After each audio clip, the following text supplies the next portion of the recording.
नमस्कार, जय हिंद, वंदे मातरम। आप देख रहे हैं चाणक्य न्यूज इंडिया और मैं हूं अशोक मिश्रा। और चाणक्य न्यूज इंडिया के खास कार्यक्रम चाणक्य स्पेशल में एक बार फिर आप सबका बहुत बहुत स्वागत, अभिनंदन है। चर्चा करेंगे देश में आज पूरे दिन में घटित अलग अलग जगहों पर, अलग अलग स्थानों पर घटित घटनाओं को लेकर, और बीते एक सप्ताह में जिस तरह से नवरात्रि का पावन पर्व माता का दरबार सजा, पूरे देश में माता रानी के भजनों का और माता रानी के पूजन में पूरा देश व्यस्त रहा।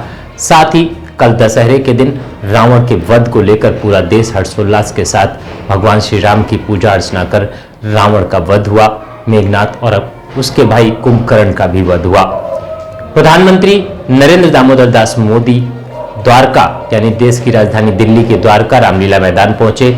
वहां पर उन्होंने सर्वप्रथम प्रतीक चिन्ह स्वरूप भगवान श्री राम की पूजा अर्चना की और पूजा अर्चना के बाद आम जनमानस को संबोधित किया। संबोधित करके उन्होंने तीर मारकर रावण, मेघनाथ और कुंभकर्ण का वध किया।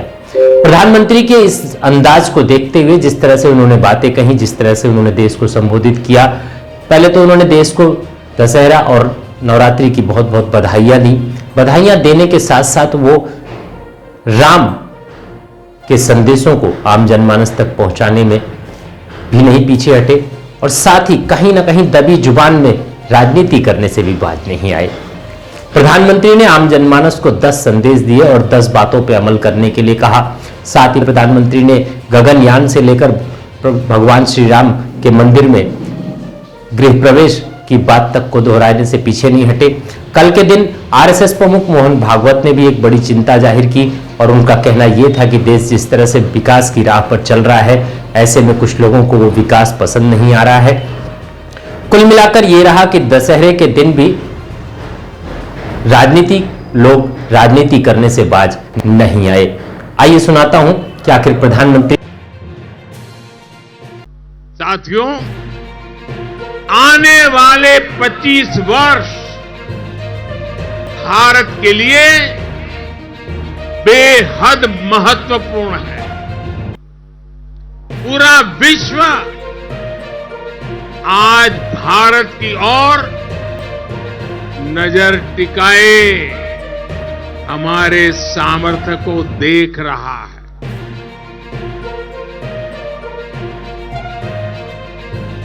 अब हमें विश्राम नहीं करना है।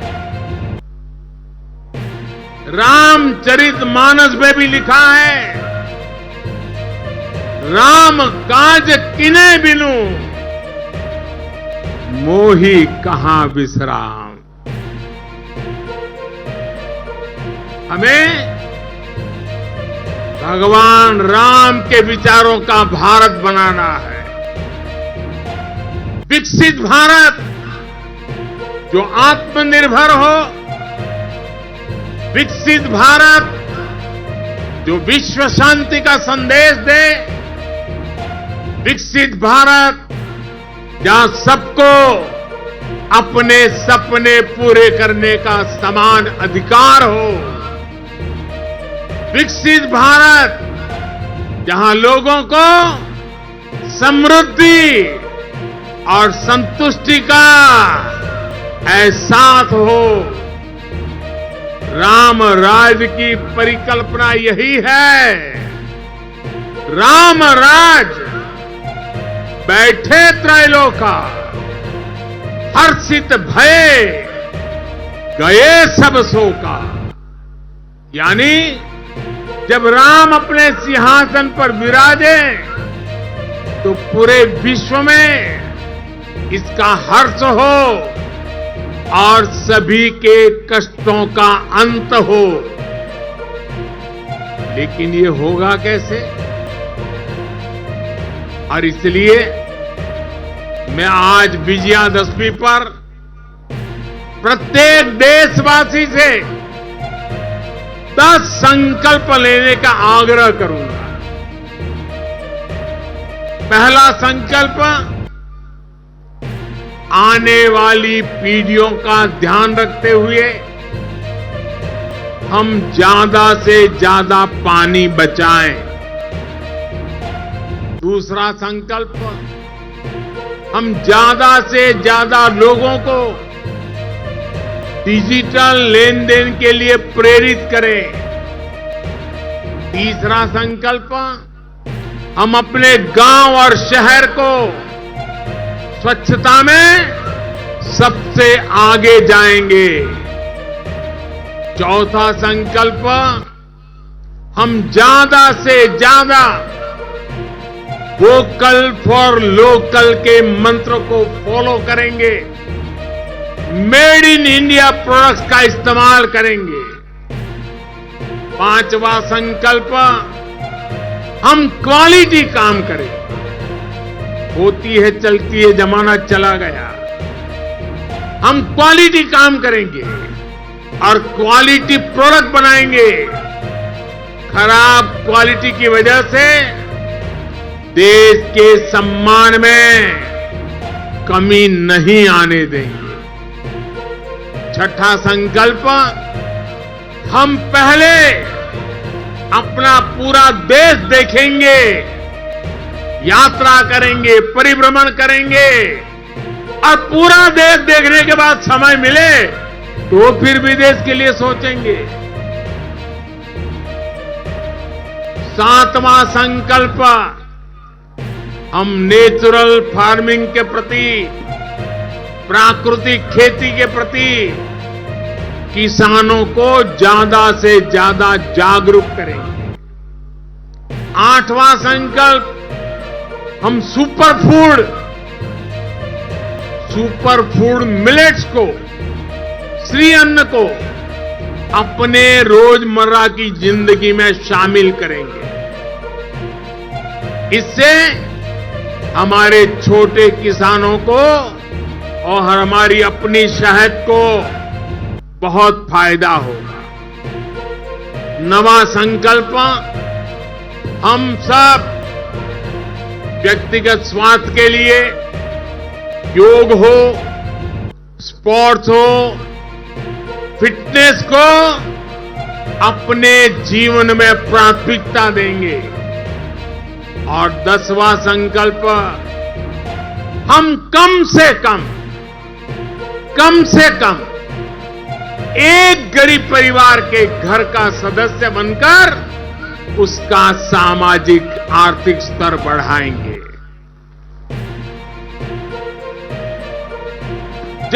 जब तक देश में एक भी गरीब ऐसा है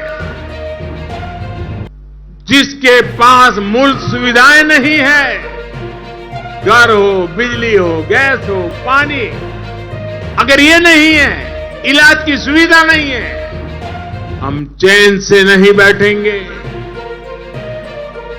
हमें हर लाभार्थी तक पहुंचना है, उसकी सहायता करनी है, तभी देश में विकसित भारत का सपना पूरा होगा, सबका विकास होगा, तभी भारत विकसित बनेगा। आपने देखा और सुना भी कि प्रधानमंत्री किस अंदाज में कल रावण वध के बाद आम जनमानस को संबोधित करते नजर आए। चलते हैं राजस्थान से एक आज हृदय विदारक घटना निकलकर सामने आई है, जिसकी पूरे देश में निंदा हो रही है। चाणक्य न्यूज इंडिया परिवार भी इसकी घोर निंदा करता है। अमानवीयता का ऐसा स्वरूप शायद हम सब भी हतप्रभ रह गए। रास्ते के झगड़े को लेकर राजस्थान के भरतपुर में दो पक्षों के बीच विवाद इतना बढ़ गया कि एक व्यक्ति के ऊपर ट्रैक्टर का टायर लगभग 8 बार चढ़ाया गया और वहां मौजूद लोग सिर्फ वीडियो बनाते नजर आए। इस हृदय विदारक घटना को विस्तार रूप से बता पाने के लिए मेरे पास शब्दों की कमी है, लेकिन अमानवीयता का ये रूप कहीं ना कहीं एक सभ्य समाज के लिए बहुत बड़ा कलंक है। राजस्थान में वर्तमान सरकार या जो भी राजनीतिक लोग अपने आप को राजस्थान का ठेकेदार कहते हैं, उनके राज्य में अगर इस तरह की घटना घटी है तो कहीं ना कहीं कांग्रेस और बीजेपी दोनों के लिए शर्मसार होने वाली बात है। ये थी राजस्थान की वो हृदय विदारक घटना जिसकी चर्चा पूरे देश में हो रही है। अब बढ़ते हैं उन राज्यों की तरफ जहां पर चुनाव का माहौल पूरी तरह से गरमाया हुआ है। चलते हैं पहले छतरपुर में वर्तमान विधायक, चंदला विधानसभा से वर्तमान विधायक राकेश प्रजापति, जिनको भारतीय जनता पार्टी के प्रदेश कार्यालय के द्वारा इस बात का आश्वासन देकर क्षेत्र में भेज दिया गया था कि आपकी टिकट कंफर्म है, लेकिन उनकी टिकट कट जाने की वजह से कल माता के मंदिर में उनके हजारों समर्थक इकट्ठे हुए। समर्थकों का हुजूम देखकर, उनका प्यार देखकर राकेश प्रजापति भी अपने आप को रोक नहीं पाए और चाणक्य न्यूज इंडिया से बातचीत करते हुए उन्होंने साफ शब्दों में कहा कि मेरे साथ धोखा हुआ। मुझे प्रदेश कार्यालय की तरफ से इस बात का आश्वासन दिया गया था कि आप अपने क्षेत्र में जाइए और विकास की बातें कीजिए और आम जनमानस से संपर्क बनाइए, आपकी टिकट कंफर्म है। लेकिन उसके बाद 3 दिन बाद ही मेरी टिकट काट दी गई। उन्होंने प्रदेश कमेटी पर एक बड़ा आरोप लगाते हुए कहा कि कम से कम करोड़ों रुपए में ये टिकट बेची गई है और मैं ही वो शख्स हूँ जिसने सन 2018 में बीजेपी की छतरपुर में इज्जत बचाई थी। आइए सुनते हैं आखिर राकेश टिकैत ने रोते हुए, माफ़ी चाहता हूँ, राकेश प्रजापति ने रोते रोते चाणक्य न्यूज इंडिया से क्या कुछ कहा। बूथ अध्यक्ष खड़े हुए हैं, चिल्ला रहे हैं कि हमसे पूछा नहीं गया, और पूछा है तो आपका नाम बताया गया, फिर क्यों नहीं आया? चुनाव कौन जितवाता है? पार्टी कहती है कि एक एक कार्यकर्ता चुनाव जितवाता है, एक एक कार्यकर्ता चुनाव हरवाता है। जब चुनाव एक एक कार्यकर्ता जितवा सकता है तो चुनाव एक एक कार्यकर्ता हरवा भी सकता है। तो यदि हम पार्टी के अनुसार चलते हैं तो पार्टी को एक निर्णय, सही निर्णय जो होना था और जो आप लोगों ने सर्वे किया था, आपके सर्वे के अनुसार था, यदि सर्वे में कोई और बैठता था तो उसको देते, स्थानीय आदमी को देते। स्थानीय आदमी को यहाँ पे चुनाव नहीं जीता जा सकता। चुनाव जीत सकते हैं हम प्रेम से, व्यवहार से, भाव से, एक दूसरे का प्रेम करके, एक दूसरे से प्रेम संबंधों से। हम तानाशाही रवैये से चुनाव नहीं जीत सकते। हम तानाशाही रवैये से हम पार्टी को नुकसान पहुंचा सकते हैं, नष्ट कर सकते हैं। तानाशाही रवैये से किसका असर है आपका, क्या कहना चाहेंगे? आपने देखा होगा कि इतने सर्वे हुए, सर्वे में क्या मेरा नाम नहीं रहा होगा? मैं पार्टी का, संघ का, संगठन का हर जगह दायित्व, प्रदेश कार्य समिति में सदस्य, हर जगह दायित्व होने के बाद, मेरा हर जगह काम करने के बाद किसी प्रकार से मेरा कोई भी वैसा नहीं रहा कि मेरा विरोध किया गया हो, किसी ने विरोध किया हो या विरोध मैंने किया हो और मेरे द्वारा पार्टी को नुकसान पहुंचा हो। व्यक्तिगत मैं अपनी बात करता हूं, अपने कार्यकर्ताओं की बात करता हूं। जो दूसरी पार्टी में वो तो लोग कहेंगे ही। ये थे चंदला से भारतीय जनता पार्टी की टिकट पर विधायक बने राकेश प्रजापति। अब बढ़ते हैं मध्य प्रदेश की एक और खबर की, आपको बताते हैं जो इस समय बहुत सुर्खियों में है। नवमी के दिन मध्य प्रदेश के पूर्व मुख्यमंत्री दिग्विजय सिंह का जो बयान आया, कुछ पत्रकारों से बातचीत करते हुए दिग्विजय सिंह अपनी बड़बोलेपन के लिए हमेशा मशहूर रहे हैं और उसी बड़बोलेपन में वो क्या कुछ बोल गए, उसका क्या नज़ारा रहा और किस तरह से मध्य प्रदेश की जनता ने उस पर अपनी राय रखी है। दिग्विजय सिंह ने कहा कि शिवराज सिंह चौहान ने जो कन्या पूजन किया वो नौटंकीबाज आदमी है। और सबसे बड़ी बात, नौटंकी करते करते इतने बड़े नौटंकीबाज हो गए हैं कि प्रधानमंत्री मोदी भी इस बात से हतप्रभ हो गए हैं कि आखिर मेरे से भी बड़ा नौटंकीबाज शिवराज कैसे हो गए।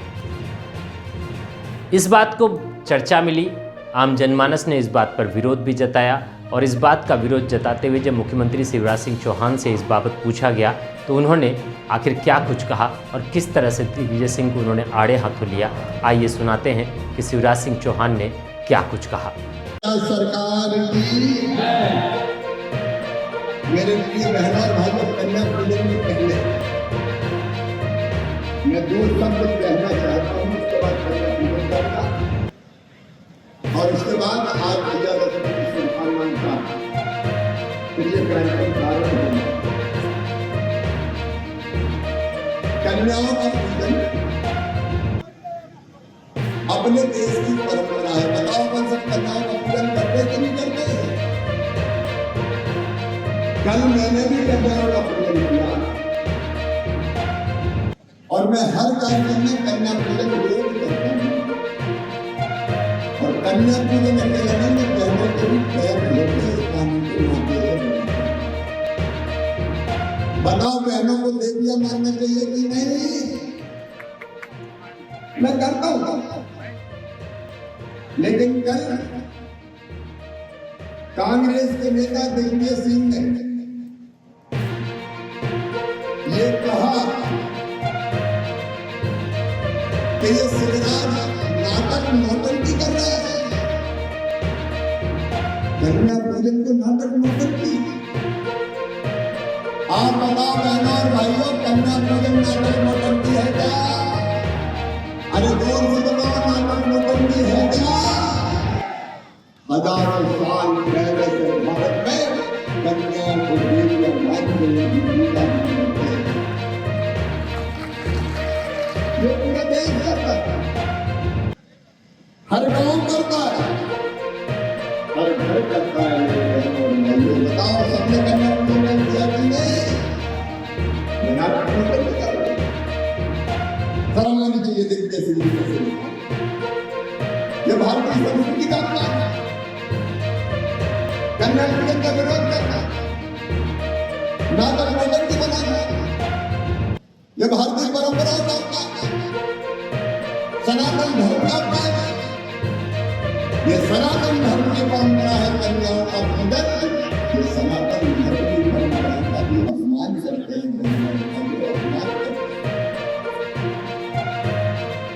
लेकिन देवी की उपासना करते हुए, पूजा करते हुए, मां की उपासना करते हुए दुर्गा देवी देवताओं ने भी कहा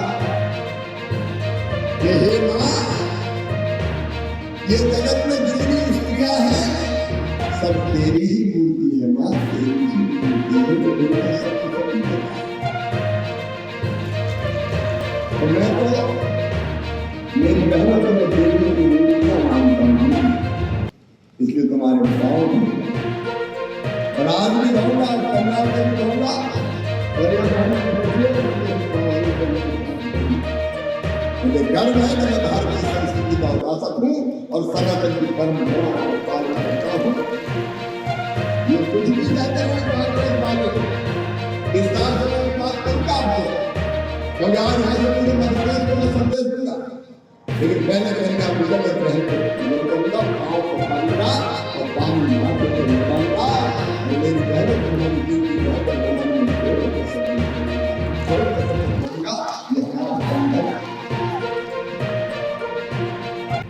अभी आपने देखा चुनावी माहौल में किस तरह से एक दूसरे पर वार प्रत्यारोप का दौर चल रहा है। 5 राज्यों में, जिन राज्यों में चुनाव होने हैं, कांग्रेस भी चुनावी रेवड़ी बांटने से पीछे नहीं हट रही है। भारतीय जनता पार्टी जो वर्तमान सरकार में थी, वो मध्य प्रदेश में अपनी योजनाओं के तहत आम जनमानस को रिझाने का भरपूर प्रयास करती रही। कांग्रेस वापस सत्ता में आने के लिए आम जनमानस से भरपूर वादे करती नजर आ रही है। इसी क्रम में राजस्थान की वर्तमान सरकार ने और उसके मुख्यमंत्री अशोक गहलोत और प्रियंका गांधी ने आज जनसभा को संबोधित करते हुए आम जनमानस को 10,000 रुपये प्रतिवर्ष एक परिवार को देने की बात कही। साथ ही 500 रुपये का सिलेंडर लगभग 125 करोड़ घरों तक पहुंचाने की बात कही। लेकिन अब सवाल ये उठता है कि ये जो 10,000 रुपये प्रति परिवार को, यानी कि राजस्थान में कितनी बड़ी आबादी को जो 10,000 रुपये प्रति वर्ष दिया जाएगा, वो धनराशि क्या इन राजनीतिक दलों के जेब से जाएगा? लेकिन ऐसा नहीं है। चुनाव के दौरान जब उन्होंने ये वादे किए तब तो वो सत्ता में नहीं है। चुनाव जीतने के लिए इस तरह के वादे करके सरकारी खाते पर इतना वजन डालना आखिर कहाँ तक सही है? अपरोक्ष रूप से कहीं ना कहीं सरकारी धन का दुरुपयोग है।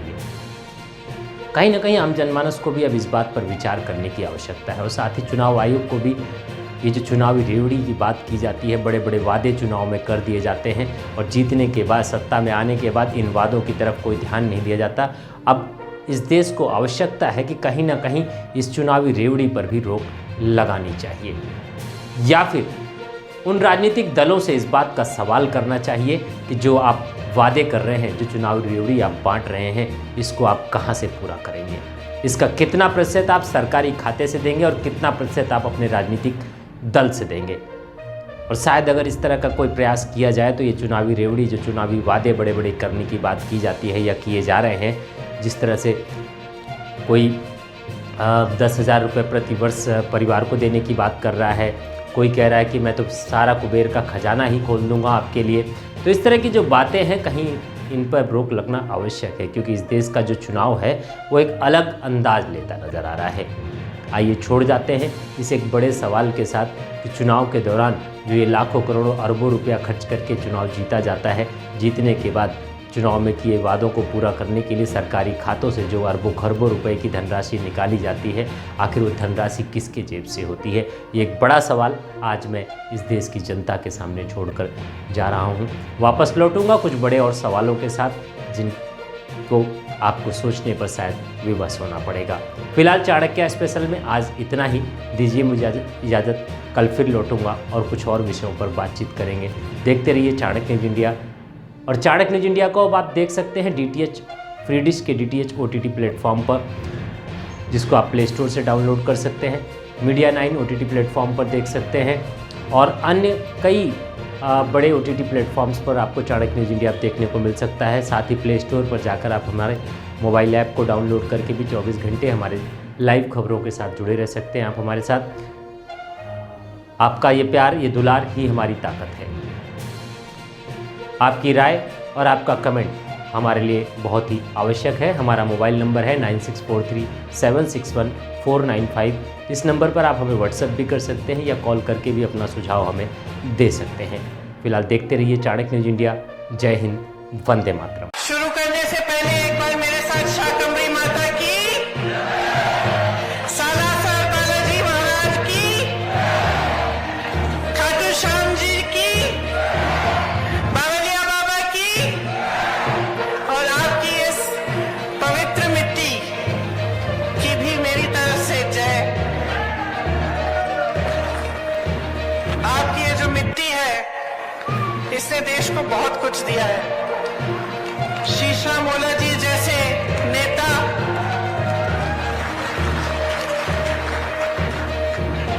अनगिनत शहीद सैनिक, आपने इसी धरती से स्वतंत्रता की अलग जगाई। 1857 से लेकर आज तक आपकी धरती के वीर इस देश के लिए शहीद होने के लिए तैयार हैं। यहाँ की माताओं को मेरा प्रणाम। सबसे ज्यादा रिटायर्ड सैनिक झुंझुनू में ही है और सबसे ज्यादा सैनिक जो सरहद पे आज भी तैनात है, वह भी झुंझुनू से है।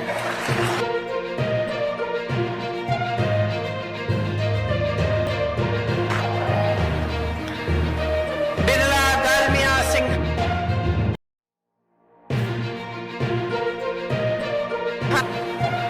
यहाँ पर जो शिक्षा का केंद्र बना, जहाँ जो पूरे विश्व में प्रसिद्ध है, ये भी, इसका भी निर्माण आप ही ने किया। भारत की जो गंगा जमुनी संस्कृति है, यहाँ झुंझुनू में इसका मिसाल भी है। यहाँ चंचल नाथ जी के टीले पर कव्वाली भी सुनाई देती है और कमरुद्दीन जी की दरगाह पर भजन भी। ये राजस्थान प्रदेश वीरों का प्रदेश है। आपको गर्व होना चाहिए अपने प्रदेश पे। आपने हमारे देश को कितना दिया। आपकी मेहनती जनता, दिन रात काम करने वाले किसान, आप ही ने इस देश का निर्माण किया है। आप ही ने इस प्रदेश को आगे बढ़ाया है। आपका इतिहास शौर्य का है, शक्ति का है। एक ऐसा इतिहास है जिस पर पूरे देश को गर्व है। तो आज आपके सामने मैं चुनाव के मौके पर खड़ी हूं। भोला जी ने कहा कि मेरे परिवार के बहुत सदस्य मेरे से पहले यहाँ आए, उन्होंने अपने परिवार के सदस्यों की भी बात की।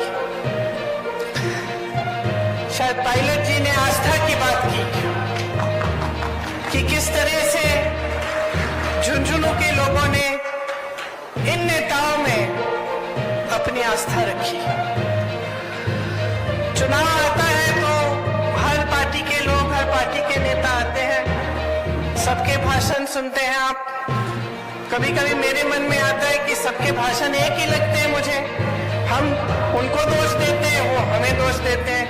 हम कहते हैं कि वो भ्रष्ट है, वो कहते हैं हम भ्रष्ट हैं। हम कहते हैं कि हम सेवा करते हैं, वो कहते हैं कि वो सेवा करते हैं। तो आपको कैसे मालूम होगा कि किसकी बात सही है और किसकी नहीं है? और इस देश को चलाने के लिए, प्रदेश को चलाने के लिए आप एक नेता में या एक पार्टी में क्या उम्मीद रखते हैं, क्या चाहते हैं उससे? आपने इस बात को गहराई में, आपने इस बात के बारे में सोचा है? आज मैं इस बात को आपके सामने रखना चाहती हूँ कि जो नेता होता है, जो प्रदेश को चलाता है या देश को चलाता है, उसको एक गहरी समझ होनी चाहिए। किसी ने कहा विजन होना चाहिए, रोड मैप होना चाहिए। क्या होता है ये विजन, ये रोड मैप? ये होता है कि भविष्य में क्या बनाना चाहते हैं, किस तरह से प्रदेश का निर्माण करना चाहते हैं, देश को किस तरह से मजबूत बनाना चाहते हैं, और इसमें क्या क्या चीजें हैं जो उसको करनी चाहिए। और ये विजन जो होता है, ये रोड मैप जो होता है, इसी के जरिए फिर विकास होता है। जिस तरह से यहाँ आपका कॉलेज है, ये छात्राएं बैठी हुई हैं, आज आप पढ़ाई कर रही हैं। अगर एक ऐसा नेता इस प्रदेश को चला रहा है जो आपके भविष्य के बारे में सोचे नहीं, तो आप कितनी भी पढ़ाई कर लें, आपको जॉब नहीं मिलेगा। आप रोजगार ढूंढते हुए भटकते जाएंगे, रोजगार नहीं मिलेगा। अगर ऐसी सरकार है जो सोच नहीं रही है आगे के बारे में, भविष्य के बारे में, आप देखिए यहाँ पे ब्रिक्स पिलानी है आपके क्षेत्र में, किसी के सोच के जरिए बनी। बिरला जी ने बनाई, नेहरू जी ने उनका प्रोत्साहन किया, कहा बनाओ, ऐसा इंस्टीट्यूट बनाओ जो विश्व में प्रसिद्ध हो जाए, और उन्होंने किया। आज की सरकार को देखिए, आज की सरकार सिर्फ 2 उद्योगपतियों का प्रोत्साहन कर रही है, सिर्फ 2। उनके जो मित्र हैं उनको पूरी देश की संपत्ति सौंपे जा रहे हैं। देश के बंदरगाह, देश के एयरपोर्ट, देश के जितने भी बड़े बड़े PSU थे। अब आप सोचिए, मैंने भविष्य की बात की। भविष्य में सोचते हैं तो सबसे ज्यादा क्या होता है जरूरी भविष्य के लिए, नौजवानों के भविष्य के लिए? बहनें आप यहाँ बैठी हैं, आप अपनी बेटियों को, अपने बच्चों को पढ़ाती लिखाती हैं, मेहनत करती हैं, रोज खेती में जाती हैं, मेहनत करती हैं, और उस मेहनत की कमाई से इन्हें पढ़ाती हैं। तो आप क्या उम्मीद रखती हैं इनके भविष्य के लिए कि बड़े होकर नौकरी मिलेगी, कमाएंगे, खुद अपना भविष्य मजबूत बनाएंगे? तो अगर एक ऐसी सरकार है जो रोजगार बना ही नहीं रही है, तो फिर आपके भविष्य का क्या होगा? जिसका विजन नहीं है, रोड मैप नहीं है कि रोजगार कैसे बनेंगे, शिक्षा की एक नई संस्था नहीं बनाएंगे, जो पुरानी है उनको भी बिगाड़ के रख देंगे। अगर ऐसी सरकार होगी तो आपके भविष्य का क्या होगा? देखिए, रोजगार कहां से बनते हैं, समझ लीजिए ये बात। सबसे पहले तो बड़े बड़े जो PSU थे इससे बनते थे। आज मैंने कहा आपसे, सबके सब अपने बड़े बड़े उद्योगपति मित्रों को सौंप दिए हैं। वहां प्राइवेटाइज हो जाता है, उसमें ना आरक्षण होता है और उसमें ना रोजगार बनते हैं। तो जिसमें सबसे बड़ी जो PSU थे जहां से रोजगार बनते थे, वो तो इन्होंने अपने बड़े बड़े उद्योगपति मित्रों को सौंप दिए। और ये भी नहीं कहा कि चलो जितने अच्छे उद्योगपति हैं, मैंने इतने नाम लिए आपके सामने जो सब आप ही के क्षेत्र के थे, इन सबका प्रोत्साहन सरकारों ने किया था एक जमाने में, सबको मदद की थी कि आप बड़े बनेंगे तो आप रोजगार दिलवाएंगे, आपकी कंपनियां बड़ी होंगी तो मजबूती होगी देश में। आज सिर्फ 2 उद्योगपति और उनके ऐसी कंपनियां हैं, ऐसे ऐसे कारोबार हैं जिससे रोजगार नहीं बनते। तो एक तो रोजगार का जरिया यहाँ खत्म हो गया। दूसरा, रोजगार का सबसे बड़ा जरिया क्या होता था, माध्यम क्या होता था? खेती किसानी। और आपने सबकी बातें सुनी, आप खुद जानते हैं किसान का आंदोलन हुआ, किस लिए हुआ इतना बड़ा आंदोलन? कितने किसान शहीद हुए? क्यों उतरे वो सड़क पे? क्योंकि ऐसे काले कानून ला रहे थे जो कि ये पूरी खेती किसानी भी अपने बड़े बड़े उद्योगपति मित्रों को सौंपने जा रहे थे। आपको अपनी जमीनों पर हक, अपनी खेती पर हक, वो सब बिगाड़ने जा रहे थे। और झुके, जरूर झुके, लेकिन ये भी समझ लीजिए बहनों और भाइयों, कब झुके? चुनाव से पहले झुके। जब चुनाव आ रहा था, किसानों को शहीद होने दिया, उससे पहले उनकी कोई सुनवाई नहीं की। सड़क पे बैठे हुए थे, खाना नहीं था, पानी नहीं थी, सर्दी थी, मुझे याद है उस समय किसी ने बात तक नहीं की उनसे। बात तब होनी शुरू हुई जब चुनाव सामने आ रहा था। तब तक हमने खुद आंदोलन किया। लखीमपुर खीरी में किसानों को अपनी जीप के नीचे कुचलने वाले मंत्री के बेटे को उन्होंने बचाया, और वो मंत्री उनके साथ मंच पर बैठता था। कुछ नहीं किया। तब किया जब तुम चुनाव आने लगे। तो आप सोचिए, किसानों ने आंदोलन किया, क्यों किया? जैसे मैंने कहा, क्योंकि एक ऐसी नीति आ रही थी जो उनको कुचलने वाली नीति थी। इसी तरह से हर वर्ग को देखिए, आप महिलाओं की बात कर रहे हैं, सब कर रहे हैं आजकल, क्योंकि आजकल नेता भी समझ गए कि महिलाओं का वोट बहुत कीमती है, इसीलिए आप सब महिलाओं की बात कर रहे हैं। लेकिन महिला आरक्षण की बात सबसे पहले किसने की? सालों पहले कांग्रेस पार्टी ने की। महिलाओं को आरक्षण किसने दिए? पंचायतों में सबसे पहले कांग्रेस पार्टी ने दिए। और इन्होंने एक ऐसा कानून पास किया है जो 10 साल तक ये कहते हैं लागू नहीं होगा। तो क्या करेंगे हम इस आरक्षण का, अगर 10 साल हमें रुकना पड़ेगा इसके लिए? तो इनकी बातें जो है पूरी तरह से खोखली हैं। जो उदारता होनी चाहिए, जो समर्पण होना चाहिए, वो नहीं है। उदारता तो वो होती है जो किसान बाहर बैठा हुआ है, सर्दी में खा नहीं रहा है, पी नहीं रहा है, सुनवाई तो कर लो, समझ तो लो क्या कह रहा है, इस देश की जनता क्या कह रही है आपसे। लेकिन आज जो सरकार है, मोदी जी की सरकार, भाजपा की सरकार, उसमें आपकी कोई सुनवाई नहीं है। ये सरकार सिर्फ बड़े बड़े उद्योगपतियों के लिए चल रही है, और वो भी गिने चुने जो इनके मित्र हैं, जिनको पूरी देश की संपत्ति सौंपकर इनकी सत्ता मजबूत रहे। तो आपको समझना पड़ेगा कि आज की जो परिस्थितियां हैं, उनसे आपका भविष्य कैसे बनेगा। ओपीएस की आपने बात की। अब जो कर्मचारी है 20-20 साल काम करता है, उसकी क्या उम्मीद होती है?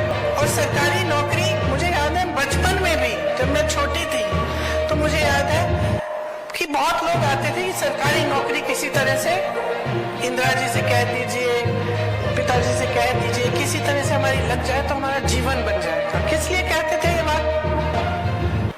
क्योंकि नौकरी करने के बाद 20-20 साल नौकरी करने के बाद पेंशन तो ठीक ढंग का मिलता था, उसकी सुरक्षा होती थी। आज जितनी भी ये पुलिसकर्मी है, जितने यहाँ तैनात है, क्या किसी को पुराना पेंशन नहीं मिल सकता? जब आप मांग उठाते हैं तो आपको कहा जाता है कि पैसे नहीं है इसके लिए। तो अगर इसके लिए पैसे नहीं है तो बताइए, इतने बड़े बड़े उद्योगपतियों के कर्ज माफ करने के पैसे कहां से आए? जो हजारों करोड़ रुपए इनके माफ होते हैं, वो पैसे कहां से आए?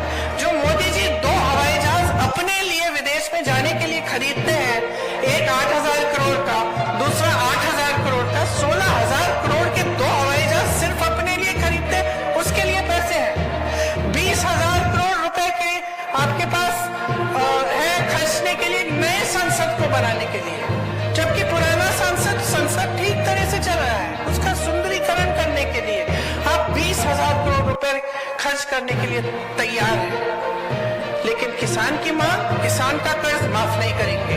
ओपीएस के लिए आपके पास पैसे नहीं है। तो आज की सच्चाई ये है, असलियत ये है,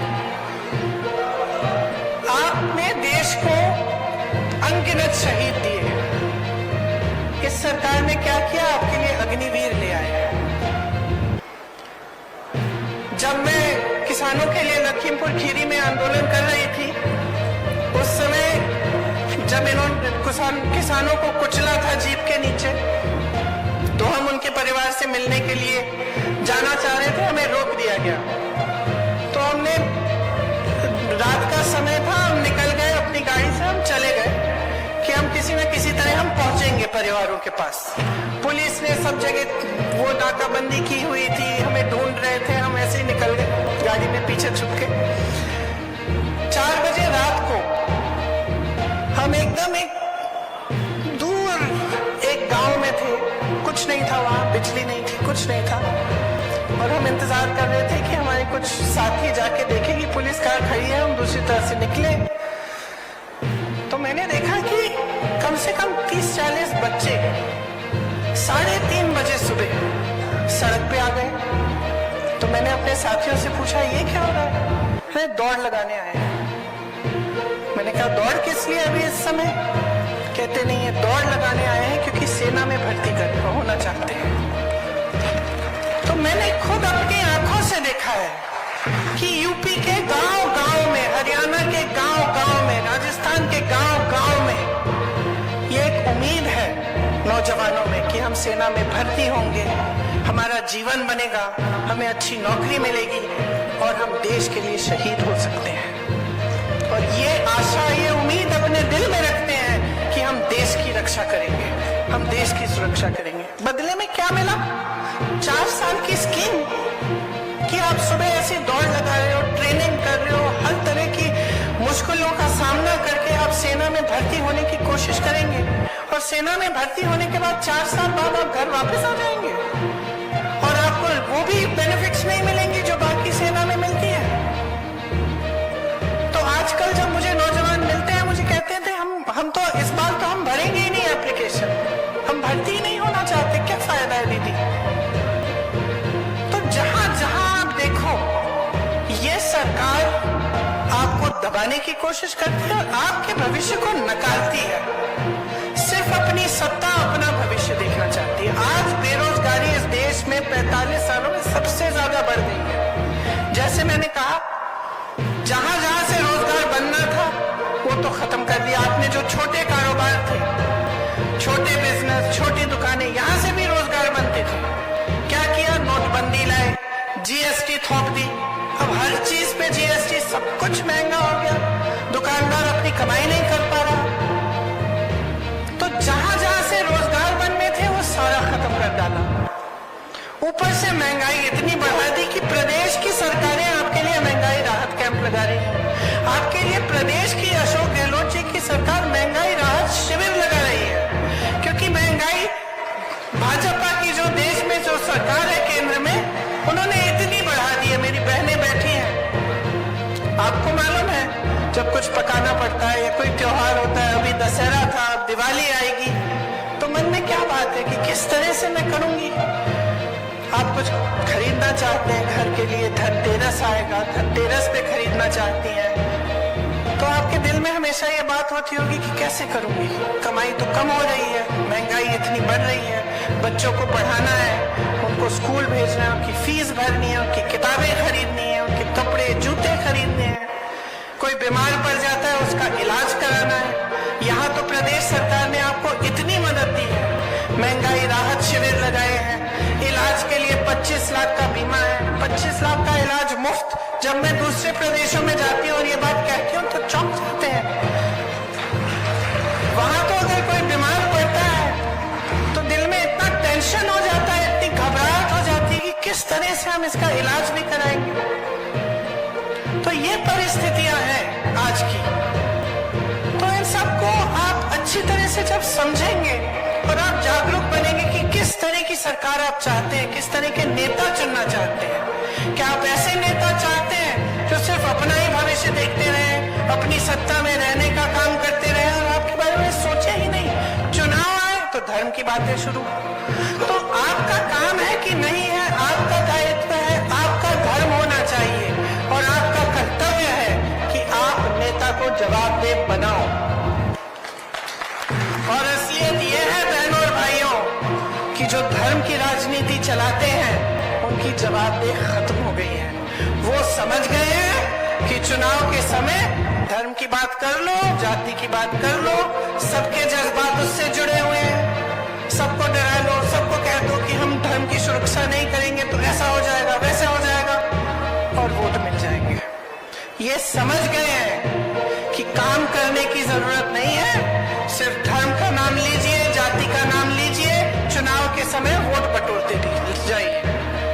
लेकिन इस सिलसिले को बंद करना ये आपका कर्तव्य है। जब तक आप जागरूक नहीं बनेंगे, जब तक आप ये तय नहीं करेंगे कि जो नेता है वो काम की बात करे, वो काम करके दिखाए और उसी काम के अनुभव पर आपका वोट लगेगा, तब तक ये राजनीति चलती रहेगी। और देखिए, मैं कुछ दिनों पहले सिकराई गई थी, वहां पे मैंने एक बात की, इतना भड़क गए भाजपा वाले कि मुझ पे केस भी डाल दिया उन्होंने। और मैंने बात सुनिए क्या कही थी। मैंने ये कहा था कि मैंने टीवी पे देखा, पता नहीं सच है कि नहीं, क्योंकि टीवी पे ऐसी बातें भी होती है जो सच नहीं है आजकल। लेकिन मैंने टीवी पे देखा कि श्री देवनारायण जी के मंदिर में मोदी जी गए और उन्होंने कुछ बक्सा होता है ना मंदिर का, उसमें लिफाफा डाल दिया।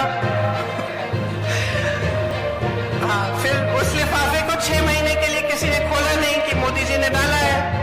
6 महीनों बाद वहां के जो मंदिर के जो पंडित हैं और सब लोग इकट्ठे हुए और टीवी वाले भी कैमरा लेके गए और उन्होंने वो बक्सा खोला तो उस लिफाफे में से क्या निकला? 21 रुपए निकले। तो सबकी उम्मीदें कहां थी और निकला क्या? देश के प्रधानमंत्री इतने बड़े नेता और उन्होंने 21 रुपए का लिफाफा डाल दिया सबके सामने। की लिफाफा तो डल रहा है, उसके अंदर क्या है हमें नहीं मालूम।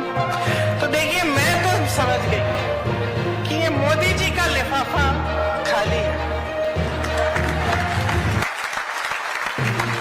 ये बात चुभ रही है इनको क्योंकि ये बात सच ही होगी। और ये बात इसलिए चुभ रही है क्योंकि जो काम ये करते हैं उससे यही दिख रहा है बार बार।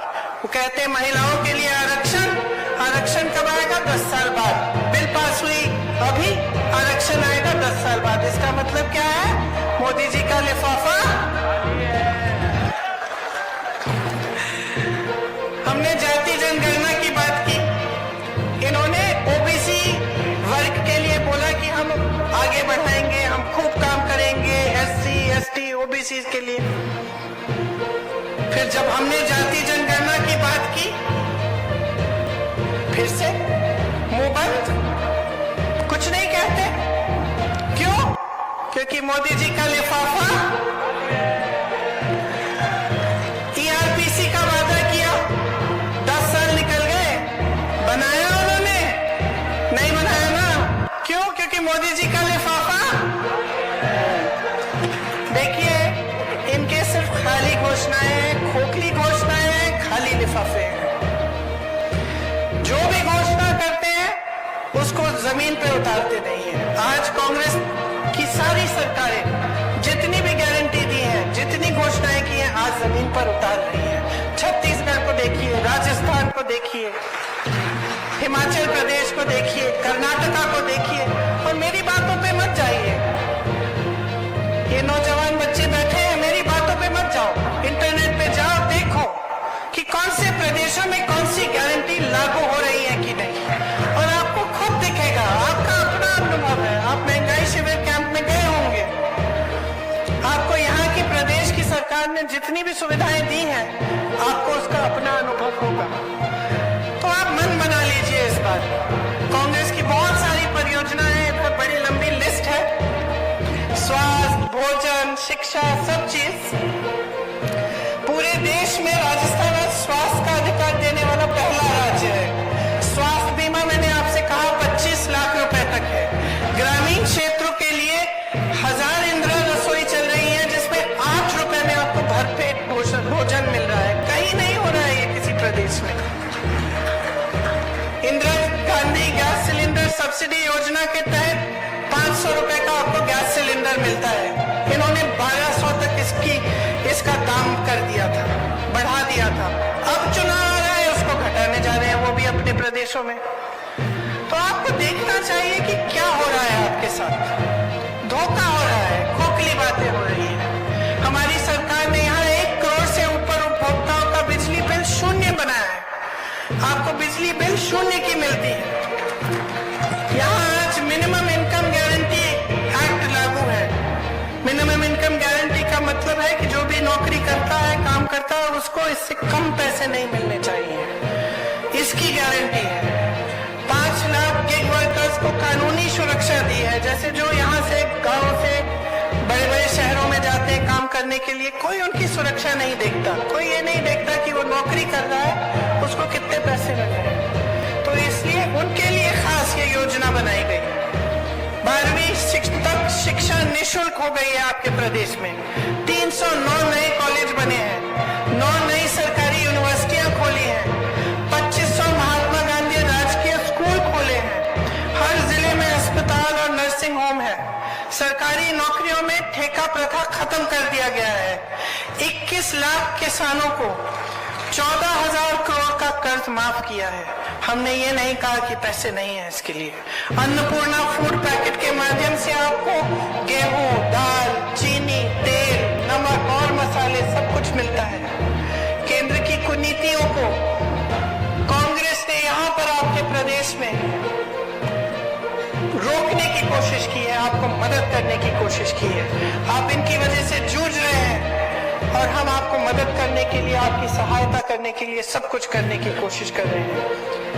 हमारा कांग्रेस का जो लिफाफा है वो आपके लिए राहत और सहायता और सुरक्षा की पूंजी से भरा हुआ है। तो मैं तो कहती हूँ इनका लाभ उठाइए, अपने भविष्य को मजबूत बनाइए। आपके सामने सब कुछ है। देखिए, मेरी दादी इंदिरा जी कहती थी कि सबसे ज्यादा विवेक पब्लिक में ही है। और जब कोई शक हो कि समझ में नहीं आ रहा है कि क्या करना है, कैसे करना है, पब्लिक के पास जाओ। जनता बताएगी तुम्हें कि तुम्हें क्या करना है और कैसे करना है। तो इस देश की सबसे बड़ी मजबूती जनता ही है। अफसोस इस बात की है कि आप इस बात को समझ नहीं रहे हो। जब आपका ध्यान कहीं और आकर्षित हो रहा है और भटकाया जा रहा है, आप भटक रहे हो। आप अपना ध्यान अर्जुन की आंख की तरह सटीक रखो। और कहाँ होना चाहिए ये ध्यान? अपने ऊपर, अपने बच्चों के भविष्य के ऊपर, अपनी खेती पे, अपने रोजगार पे। आपके लिए क्या हो रहा है, आपके लिए सरकार क्या कर रही है, किस तरह से ये सरकार आपको मजबूत बनाएगी, किस तरह से ये सरकार आपके बच्चों के भविष्य को बनाएगी, इस पर आपका ध्यान होना चाहिए और इससे हटना नहीं चाहिए। तो मैं एक ही चीज मांगने आई हूं, वोट मांगने नहीं आई हूं, मैं आपकी जागरूकता मांगने आई हूं। मैं ये मांगने आई हूं कि अब चुनाव का समय है, समझ लो ध्यान भटकाने वाला कौन है और काम करने वाला कौन है। आज जो भाजपा की परिस्थिति है आपके प्रदेश में, अपने लोगों को समेट नहीं पा रहे, खुद एक नहीं हो पा रहे। वो तो ये देख रहे कि उनके कौन से वरिष्ठ नेताओं को मार्गदर्शक मंडल में डालें, खुद देख रहे हैं ना। तो आपसे वोट के साथ हाथ पर मांग रहे हैं। मोदी जी तो आकर कहते हैं कि मुझे वोट दो। भाई मोदी जी थोड़ी बनने जा रहे हैं आपके मुख्यमंत्री, वो तो प्रधानमंत्री हैं। तो बात समझिए, बिखरी हुई पार्टी जो आपके भविष्य को ध्यान में नहीं रख रही है, आपके पेंशन काट रही है, आपको रोजगार नहीं दे रही है, महंगाई बढ़ा रही है, और दूसरी तरफ एक पार्टी जिसके सारे नेता आपके लिए समर्पित है। नौजवान नेता सचिन पायलट, बुजुर्ग नेता जिनका अपार अनुभव है, जो दिन रात आपके लिए एक करते हैं, जिन्होंने देखा कि केंद्र की वजह से आप तड़प रहे हैं और एकदम आपके लिए ऐसी स्कीमें लाए जिससे आपकी सहायता हो सकती है।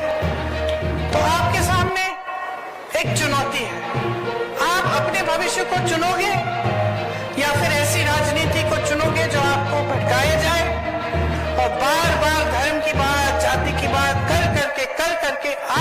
इसी खाई में रहने देगी। वही सत्ता में रहेंगे, वही फूलेंगे फलेंगे। उनके बच्चे तो कोई यहाँ पे स्कूल में नहीं जा रहे हैं, सब बाहर जाते हैं विदेश में, बड़ी बड़ी गाड़ियां हैं उनकी, बड़े बड़े महल हैं, वो तो फूल रहे हैं, फल रहे हैं। तो आपका ध्यान कौन रखेगा? तो मैं सिर्फ इतना कहने आई हूं कि आप जागरूक बनो, सबको समझो अच्छी तरह से। वो अनुभव जिसमें इंदिरा जी की आस्था थी, वो विवेक जिसमें हम सबकी आस्था है, उस विवेक को जगाओ और उसी विवेक के आधार पर, उसी अनुभव के आधार पर अपना वोट डालो। एक ऐसी सरकार चुनो जो आपके लिए काम करती रहे। और जब आप ध्यान से सोचेंगे और जब आप देखेंगे कि अलग अलग प्रदेशों में क्या हो रहा है और आप देखेंगे कि भाजपा की नीतियां क्या है और कांग्रेस की नीतियां क्या है, तो मैं दावे के साथ कह सकती हूं आप सिर्फ अपना वोट कांग्रेस को दो, क्योंकि यही कांग्रेस पार्टी है जिसने आपके बच्चों की शहादत की आदर की है। मैं एक शहीद की बेटी हूं, एक शहीद की पोती हूं। मैं जानती हूं कि इसका मतलब क्या है और मैं जानती हूं कि जितने भी परिवार हैं यहां झुंझुनू में, जिन्होंने अपना बेटा या अपनी बेटी इस देश को दिए, जिनके बच्चे शहीद हुए हैं, मैं जानती हूं कि आप पे क्या गुजरता होगा। इसीलिए मैं कहती हूं कि एक ऐसी सरकार चुनो जो आपका आदर करे। जितनी श्रद्धा आपको नेताओं में है, आप नेताओं में रखते हैं, उतनी ही श्रद्धा नेता को आप में रखनी चाहिए। और अगर नेता भटक रहा है तो आपको सिखाना पड़ेगा। ये आपकी एक बहुत बड़ी जिम्मेदारी